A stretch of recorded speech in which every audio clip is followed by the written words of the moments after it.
बेंगलुरु की सुरक्षा के लिए बहुत महत्वपूर्ण आज के कार्यक्रम में मेरे साथ मंच पर उपस्थित कर्नाटक की ಅಮಿತ್ ಶಾ ಜಿ ಅವರಿಗೆ ಅಭಿನಂದನೆ ಸಲ್ಲಿಸಿ ನನ್ನ ಧನ್ಯವಾದ. ನಮ್ಮನ್ನ ಉದ್ದೇಶಿಸಿ ಮಾತನಾಡಿದಂತಹ ಕರ್ನಾಟಕ ರಾಜ್ಯ ಸರ್ಕಾರದ ಜನಪ್ರಿಯ ಮುಖ್ಯಮಂತ್ರಿಗಳಾದಂತಹ ಸನ್ಮಾನ್ಯ ಶ್ರೀ ಬಸವರಾಜ ಬೊಮ್ಮಾಯಿ ಅವರಿಗೆ ಧನ್ಯವಾದಗಳನ್ನು ಅರ್ಪಿಸುತ್ತಾ, Ladies and gentlemen, the time has arrived as you all are waiting to hear from. With pride and privilege, please help me to welcome Honorable Union Minister of Home and Cooperation, Shri Amit Shah ji to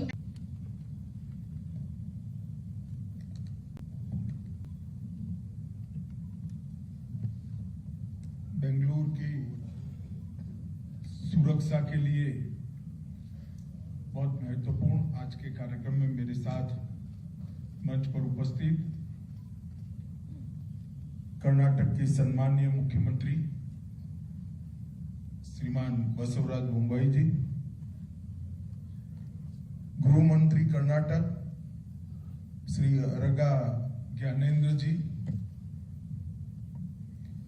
मेरे साथ मंच पर उपस्थित श्रीमान तेजस्वी सूर्या जी, बेंगलुरु के युवा सांसद Shri V Somanna ji, doctor Rajneesh Goyal ji, अपर मुख्य सचिव कर्नाटक, प्रवीण सूद डीजीपी कर्नाटक, श्री प्रताप रेड्डी पुलिस आयुक्त बेंगलुरु, और आज के इस कार्यक्रम में उपस्थित सभी महानुभाव, आप सभी को नमस्कार।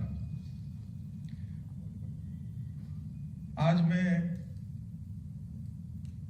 मोदी जी ने ही जिसकी कल्पना की थी,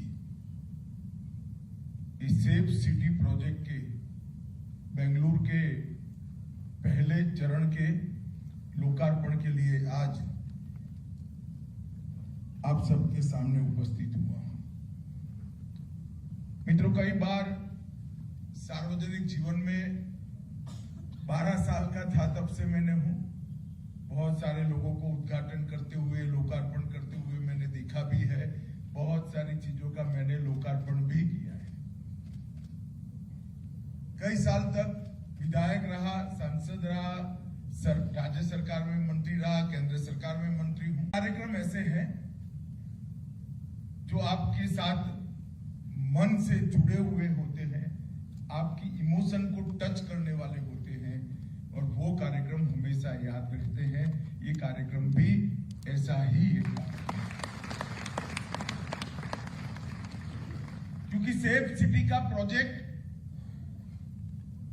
हमारे देश आने वाली समय की चुनौतियों के साथ इसका मुकाबला करने के लिए सुसज्ज करने का प्रोजेक्ट। बेंगलुरु को टैक्स सिटी का है तो उनके पास कोई चारा नहीं है, उनके साथ उत्तम से उत्तम साधन उपलब्ध होने चाहिए, अच्छे से अच्छे एनालिसिस करने वाले सॉफ्टवेयर होने चाहिए, और एक संवेदनशील मैन पावर का फोर्स होना चाहिए।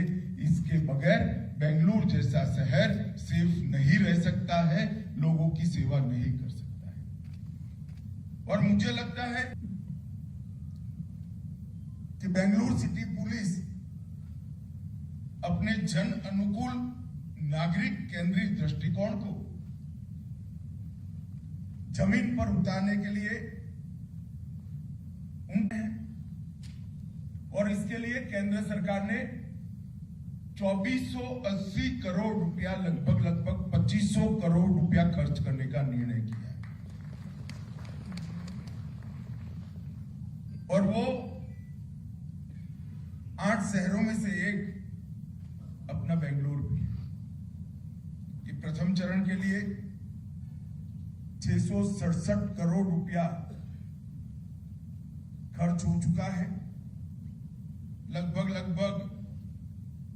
4100 कैमरा लग चुके हैं, कैमरा से लैस 8 ड्रोन भी उपलब्ध हो चुके हैं।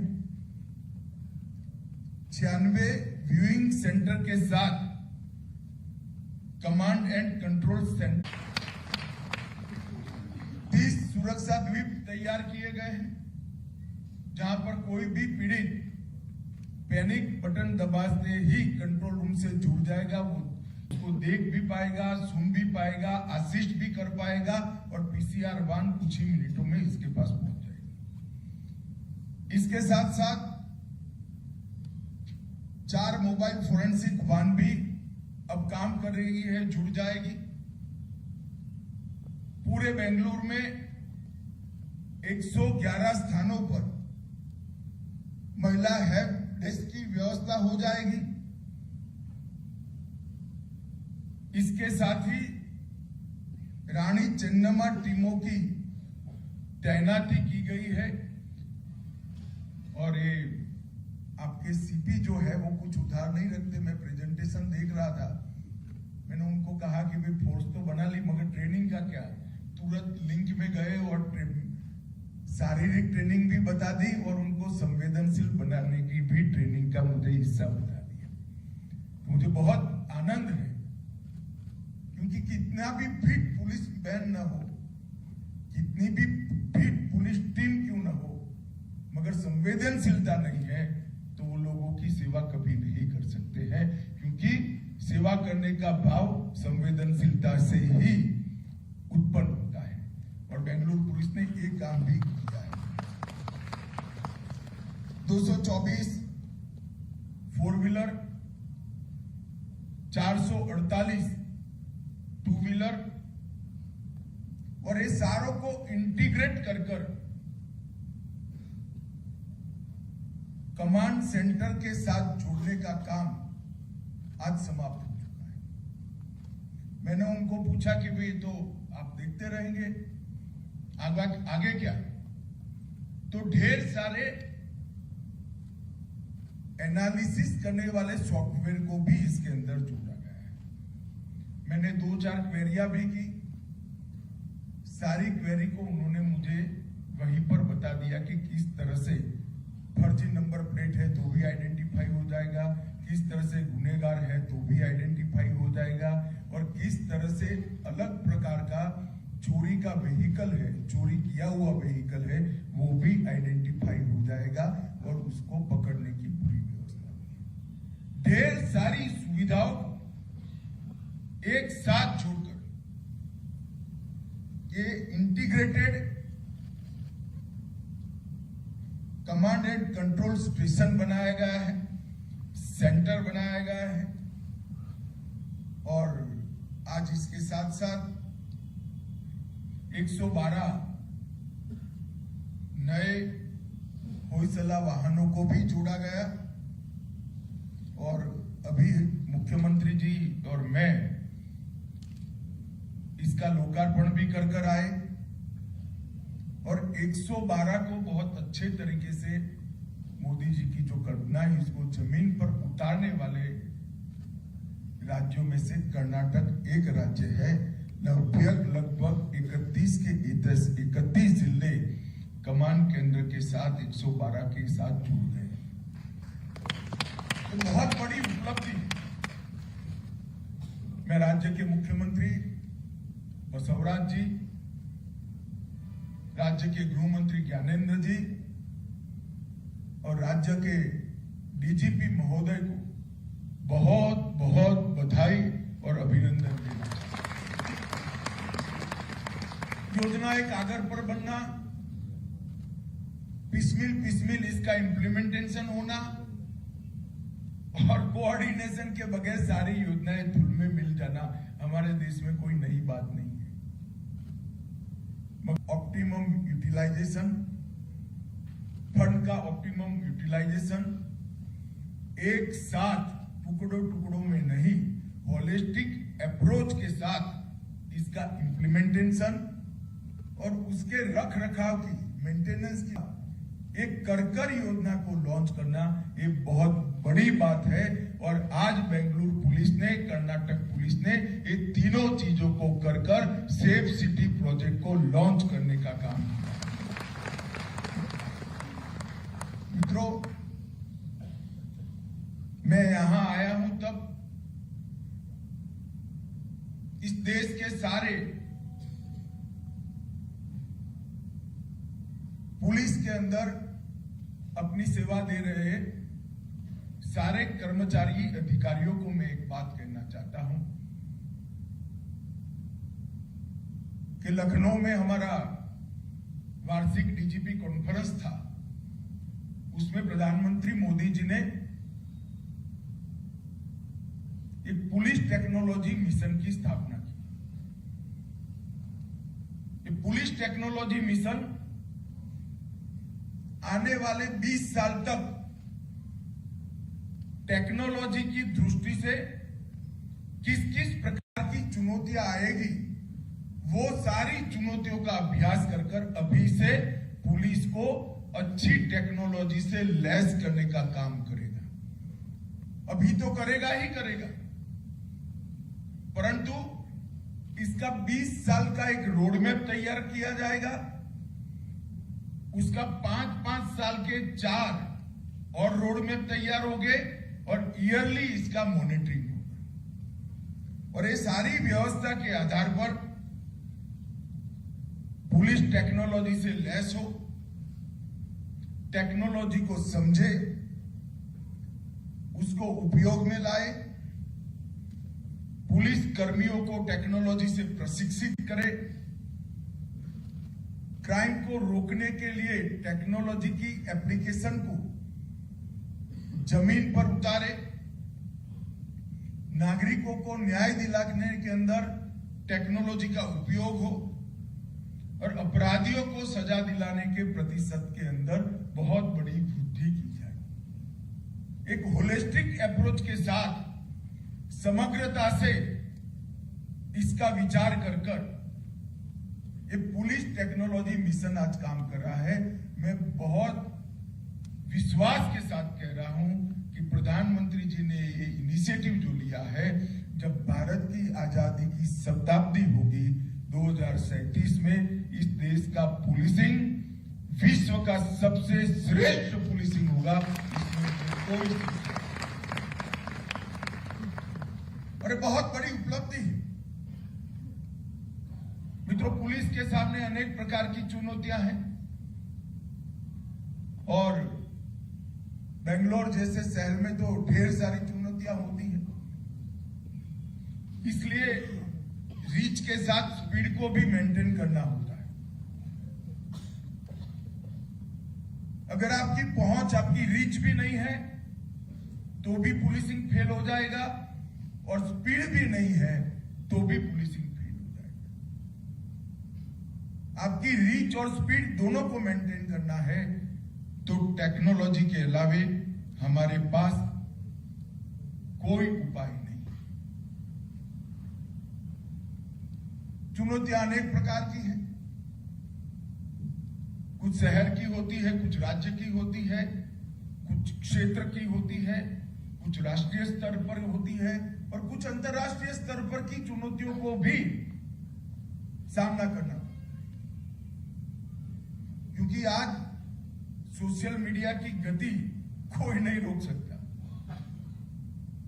आपको लगेगा कि हमारा तो बहुत छोटा सा क्षेत्र सागर किनारे से टच करता है, हमें क्या अंतर्राष्ट्रीय चुनौती आएगी। नारकोटिक्स यहां पर भी आ सकता है, जाली नोट यहां पर भी आ सकते हैं और जो छोटा सा भी सागर किनारा है वहां से भी किसी भी प्रकार की मुसीबत आ सकती है। रेडिकलाइजेशन ऑनलाइन करना बहुत सरल है, उसको भी काउंटर करना है, इसका तोड़ भी निकालना है और उसको सख्ती के साथ निपटना भी है। और अगर ये करना है तो प्रिवेंटिव और प्रोएक्टिव अप्रोच के बगैर ये हो नहीं सकता। प्रिवेंटिव और प्रोएक्टिव अप्रोच के साथ साथ टेक्नोलॉजी की दृष्टि से भी हमें आगे जाना पड़ेगा। मोदी सरकार ने इसमें ढेर सारे इनिशिएटिव लिए। साइबर अपराधों की रियल टाइम रिपोर्टिंग,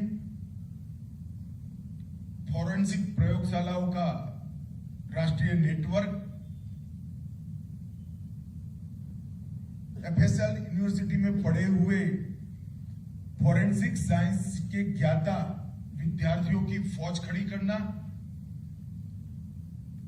सैकड़ों हैकेथॉन के माध्यम से सारी चुनौतियों का जवाब ढूंढना, साइबर हाइजीन सुनिश्चित करना, साइबर जागरूकता को हर एक युवा तक पहुंचाना, ये सारी चैलेंजेस को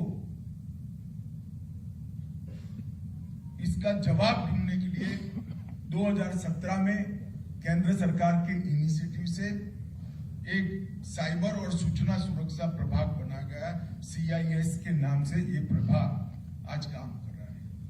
और फिर ढेर सारे इनिशिएटिव, मेरे 3.5 साल के अनुभव में मैं कह, किसी सरकार ने आंतरिक सुरक्षा की चुनौतियों को सामना करने के लिए इतने सारे इनिशिएटिव लिए हुए। एक साइबर अपराध समन्वय केंद्र हमने बनाया है, जिसके तहत I4C के नाम से पॉपुलर है, जिसके तहत 7 इंस्टीट्यूशन, 7 प्लेटफॉर्म लॉन्च किए गए। National cyber crime threat analytic unit, national cyber crime reporting portal, national cyber crime forensic laboratory, national cyber crime training centre, joint cyber crime investigation task force, cyber crime ecosystem management unit और national cyber crime research and innovation centre. ये 7 platform एक साथ coordination से काम करते हैं और I4C को कंप्लीट करते हैं। आप सभी यहां बैठे हैं, ज्यादातर हमें जो चीज नहीं हुई है वो ही दिखाई पड़ती है। देश में क्या अच्छा हुआ है वो ना जानने की हमें फुर्सत है, ना जानने की उत्सुकता है। मगर मेरा तो ड्यूटी है कि मैं आपको बताऊं कि दुनिया में कुछ अच्छा भी होता है भाई, और अब इस देश में बहुत कुछ अच्छा होता है मोदी जी के प्रधानमंत्री बनने के बाद। एक CCTNS नेटवर्क बनाया है। CCTNS नेटवर्क ने इस देश के 16,477 पुलिस थानों को ऑनलाइन जोड़ने का काम कर दिया है और देश के 99.9% पुलिस स्टेशन आज ऑनलाइन हो गए। जो 0.01% है वो पुलिस स्टेशन है जहां कनेक्टिविटी नहीं। बाकी सारे पुलिस स्टेशनों को कनेक्ट करने का काम आज समाप्त हो गया है। CCTNS डेटाबेस में अब तक 30 करोड़ पुलिस का रिकॉर्ड, 30 करोड़ रिकॉर्ड आज CCTNS पर ऑनलाइन उपलब्ध है। CCTNS का उपयोग कर नागरिक सेवाएं जो दी जाती है उसमें अब तक 12.82 करोड़ कंप्लेंट्स मिले हैं और उसमें से 12.35 करोड़ कंप्लेंट का जवाब और निस्तारण हो चुका है। आप कल्पना कर सकते हैं 12.82 करोड़ कंप्लेंट्स ऑनलाइन आए हैं और उसमें से 12 करोड़ 35 लाख का निस्तारण हो चुका है। आपको होगा कि भी CCTNS बनाने से क्या फायदा? ढेर सारे फायदे, बहुत मैं डिटेल में जाना नहीं चाहता, परंतु इतना कहना चाहता हूं कि पहले पासपोर्ट वेरिफिकेशन एक फॉर्मेलिटी थी। मैं सुरक्षा की दृष्टि से कहता हूं, नागरिक सेवा की दृष्टि से बाद में बताऊं, क्योंकि होता क्या था, पासपोर्ट ऑफिसर आपके थाने को भेजता था कि भाई फला व्यक्ति पासपोर्ट की डिमांड किया है, उस पर कोई FIR है या नहीं, और थानेदार साहब लिख देते थे कि नहीं हमारे थाने में कोई FIR नहीं है, मगर पास वाले थाने में हुई है तो इसका कोई हिसाब किताब नहीं था और उसको पासपोर्ट मिल जाता था। अब मुझे बताइए वेरिफिकेशन का कोई फायदा है? और नागरिक सुविधा की दृष्टि से बताता हूं, आपको पुलिस स्टेशन में जाना पड़ता था, जवाब लिखवाना पड़ता था, हवलदार साहब कहेंगे आज नहीं भाई परसों आओ, आज जरा बड़े साहब आए, हमारा इंस्पेक्शन है, वगैरह वगैरह वगैरह। अब ऑनलाइन आपकी एप्लीकेशन पासपोर्ट ऑफिसर पुलिस थाने में भेजता है। देश भर के 16,000 के ज्यादा पुलिस थानों में आपके नाम का सर्च कर एनओसी वो 3 ही घंटे में पासपोर्ट ऑफिस में भेज सकता है।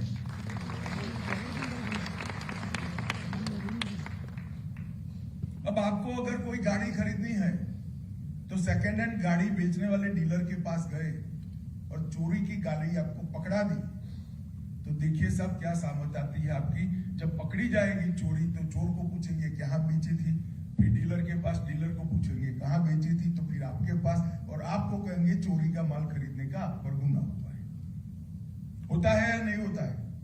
अब नहीं हो सकता, क्योंकि आप चेसिस नंबर ऑनलाइन डाल दीजिए तो आप देख पाओगे कि ये गाड़ी चोरी की है या नहीं है। 2 मिनट में आपको जवाब मिल जाएगा। मैं छोटे छोटे उदाहरण इसलिए देता हूं, इससे बहुत बड़ा फायदा नागरिकों का भी होने वाला है, इससे बहुत बड़ा लोड पुलिस कर्मियों का भी समाप्त होने वाला है। सीसीटीएनएस के साथ साथ आईसीजेएस की भी हमने कल्पना की है। आईसीजेएस और सीसीटीएनएस मिलाकर एक कंप्लीट सिस्टम खड़ी होती है।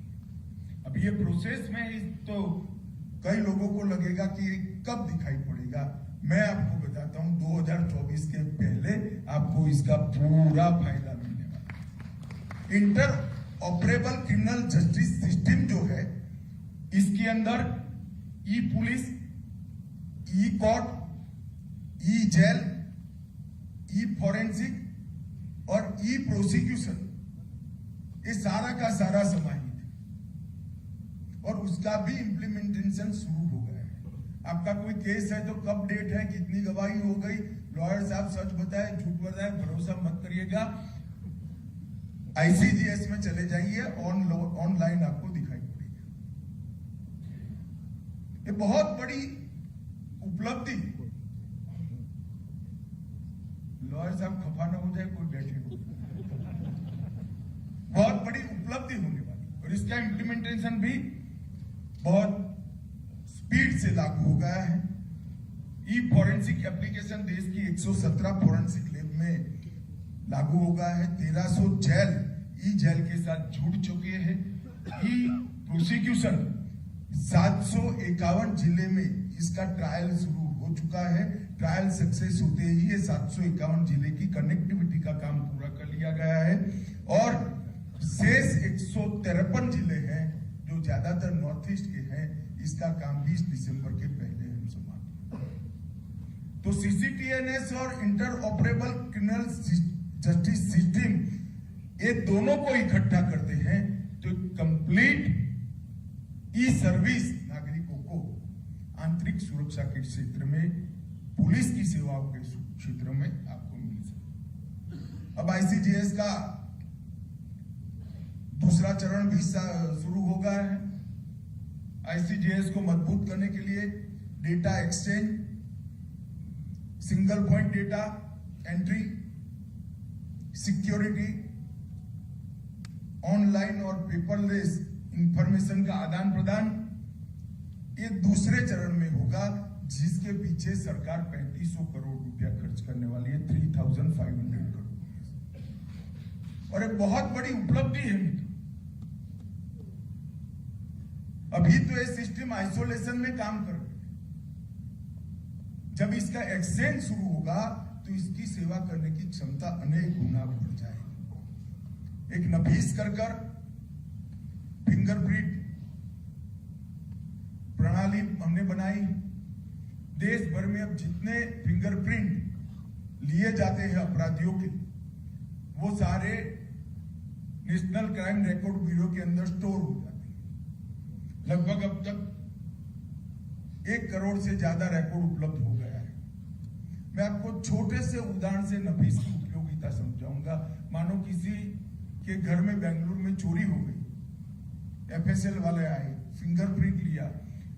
अभी क्या स्थिति है, फिंगरप्रिंट के आधार पर पुलिस को पहले व्यक्ति को पकड़ना है, फिर फिंगरप्रिंट मैच करना है और फिर इसको सजा करानी है।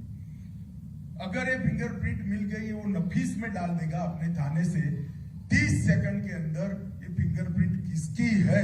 जेल में जितने फिंगरप्रिंट देश भर की जेल में है, जितने थाने में है, जितने कोर्ट में है, वो सभी को नफीस के अंदर ये 2 साल के अंदर हम डाल देंगे। तो आदतन जो गुनहगार है वो बाद में बच नहीं सकते। नफीस का उपयोग किया है और 5300 लोगों को पकड़ने का काम किया है, 5829। मगर अभी तो डेटा पूरा नहीं है, सब हो जाएगा तब ये और मजबूती से काम। और डेटा संग्रह की कैपेसिटी हमने 300 करोड़ की रखी है, आबादी से भी ज्यादा, कई गुना ज्यादा रखी है। इसके साथ महिलाओं के साथ अपराध के लिए, जो अपराधी महिलाओं की सुरक्षा से छेड़खानी करते हैं, investigation tracking system for sexual offence एक बड़ा प्लेटफॉर्म हमने बनाया है। मैं इतना ही कहना चाहता हूं, इसकी उपयोगिता कैसी है। 2018 में इसके उपयोग में वृद्धि दर 43% थी और 23 में इसकी वृद्धि दर 60% रही। इसके अलावा ढेर सारे हमने इनिशिएटिव लिए हैं। एक 1930 साइबर फ्रॉड के लिए है, वहां फोन करते ही 30 सेकंड के अंदर इसका मोबाइल भी सीज हो जाता है, कार्ड आपका स्वैप चोरी हो गया है तो कार्ड भी स्वीप हो जाएगा और पैसा इसके बैंक अकाउंट में फ्रीज हो जाता है। 1930 centre for missing of exploited children, इसकी भी बहुत बड़ा उपयोग हुआ है। ढेर सारे बच्चे कुंभ के अंदर जो बिछड़ गए थे उसको प्राप्त करने का काम, क्योंकि अब आधार सबका बना है तो आधार के अंदर इसकी फिंगरप्रिंट होती है, इससे हमने ढूंढने का काम किया। तो पुलिस थाने में बच्चा था, माँ बाप कहीं और ढूंढ रहे थे, दोनों का मिलान कर ढेर सारे बच्चों को अपने माँ बाप के साथ पहुंचाने का काम हमने किया है। और CFSL हैदराबाद में राष्ट्रीय साइबर फोरेंसिक प्रयोगशाला हमने राष्ट्र को समर्पित कर चुके हैं। साइबर दोस्त बनाया गया है, नेशनल फोरेंसिक साइंस यूनिवर्सिटी बनाया गया है। साइबर हाइजीन को बढ़ावा देने के लिए मंत्रालय और प्रदेशों के द्वारा इम्प्लीमेंटेशन के लिए ईयरली प्रोग्राम हम तैयार कर रहे हैं और ये सारी सुविधाएं 2-3 साल में बनी, मगर इसके शुरुआती परिणाम बहुत अच्छे मिले और ढेर सारे इसका उपयोग भी हुआ है। मैं बहुत ज्यादा आपका समय लेना नहीं चाहता है उपलब्धियों को बताकर, परंतु मैं विश्वास से कह सकता हूं कि ट्रेनिंग का काम भी हम ऑनलाइन कर रहे हैं, फॉरेंसिक को भी ऑनलाइन लाने का काम कर रहे हैं। मित्रों, आज जो शुरुआत सेफ सिटी प्रोजेक्ट की बेंगलोर की हुई है, इसके जब सभी चरण समाप्त हो जाएंगे तो मैं आपको विश्वास दिलाता हूं कि बेंगलोर इस सेफ सिटी सच अर्थ में बनेगा, इसमें कोई शंका आपको नहीं। और ढेर सारे शहरों को सेफ सिटी प्रोजेक्ट के तहत लेकर चरणबद्ध तरीके से पूरे देश की अर्बन पुलिसिंग को एक प्रकार से नया आयाम देने का हमारा काम, हमारी योजना है। और मोदी जी का आग्रह है कि टेक्नोलॉजी का उपयोग संवेदनशीलता के साथ हो। जब सॉफ्टवेयर बने तब गरीब से गरीब व्यक्ति जिसकी कोई रीच नहीं है, ऐसी व्यक्ति को भी वो सॉफ्टवेयर पहुंचना चाहिए। उसकी रीच नहीं है मगर सॉफ्टवेयर की रीच उस तक हो जाए, इस प्रकार की व्यवस्था और मोदी जी के दिए हुए मंत्र के आधार पर ही गृह मंत्रालय आगे बढ़ रहा है। मित्रों, आज मैं यहां आया हूं तब प्रधानमंत्री जी ने बेंगलुरु के लिए ढेर सारे काम किए हैं। एनआईए का एक ऑफिस बेंगलुरु में खोला गया। हमारे एमपी साहब पीछे पड़ गए थे, मगर अब खुल गया है। कठोरता के साथ पीएफआई पर बैन लगाया गया है। अब किसी की हिम्मत नहीं है कर्नाटक की शांति के अंदर खलल डाल सके।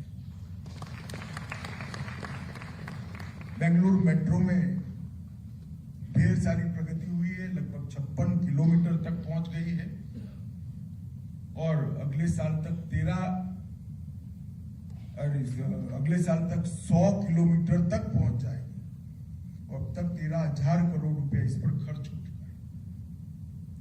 बेंगलुरु की उपनगरीय रेल 15,800 करोड़ इसके लिए आवंटित किए गए हैं और ये 40 वर्षों से पेंडिंग प्रोजेक्ट जो सरदार मनमोहन सिंह के वक्त यहां से भेजा गया था, मोदी जी ने इसको 40 महीने में पूरा करने का वादा बेंगलुरु के लोगों से किया है। आप समझिए स्पीड और स्केल क्या है। 10 लेन बेंगलुरु मैसूर एक्सप्रेसवे लगभग 8,000 करोड़ की लागत आएगी। 17,000 करोड़ की लागत से 4 लेन और 6 लेन जैसा ट्रैफिक जहां इस प्रकार का बनाया है। Bengaluru Chennai expressway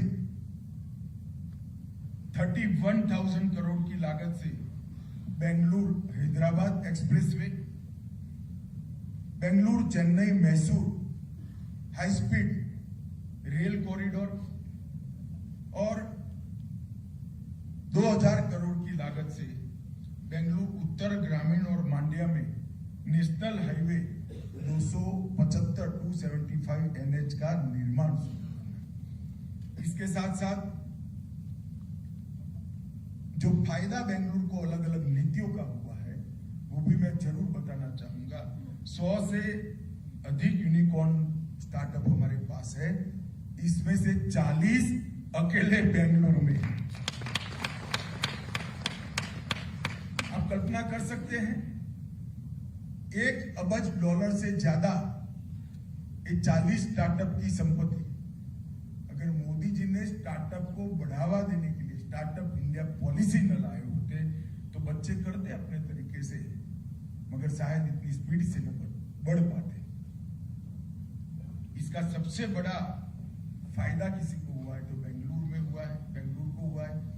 space sector में बेंगलुरु की आज हिस्सेदारी 25% है और स्पेस के सेक्टर को अब प्राइवेट उद्योग वालों के लिए भी खोलने का काम मोदी जी ने कर दिया है। इसके लिए पॉलिसी भी। इसका सबसे बड़ा बेनिफिट अगर किसी को होने वाला है तो बेंगलुरु को। एफडीआई में कर्नाटक देश में पहले स्थान पर है। मैं तो मुंबई जी को अभिनंदन देना चाहूंगा कि 2,72,000 करोड़ रुपए का निवेश अकेले कर्नाटक ने जुटाया। देश में अगर 100 डिफेंस एयरक्राफ्ट बनते हैं तो उसमें से 75 बेंगलुरु में बनते। कुछ लोग कहते हैं कि तो हमारे समय में कारखाना आपके समय में हुआ था, मगर मिलिट्री का एक्सपेंशन आप 10 साल में ये आने का नहीं कर पाए थे।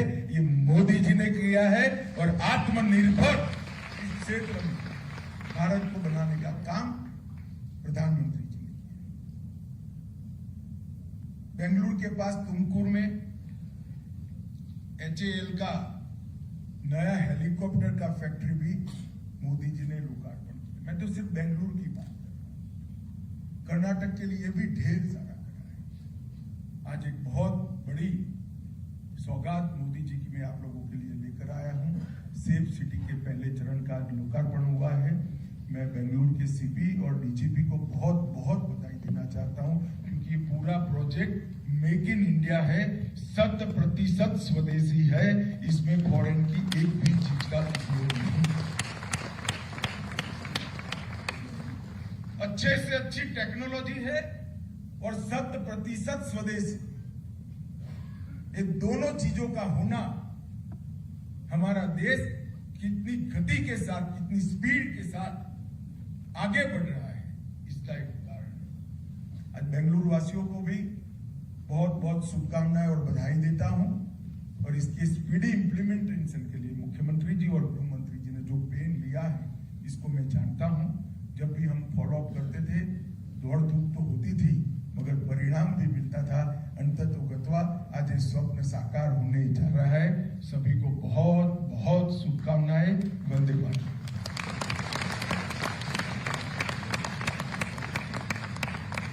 On behalf of Government of Karnataka, Bengaluru City Police, our sincere thanks and gratitude to Honorable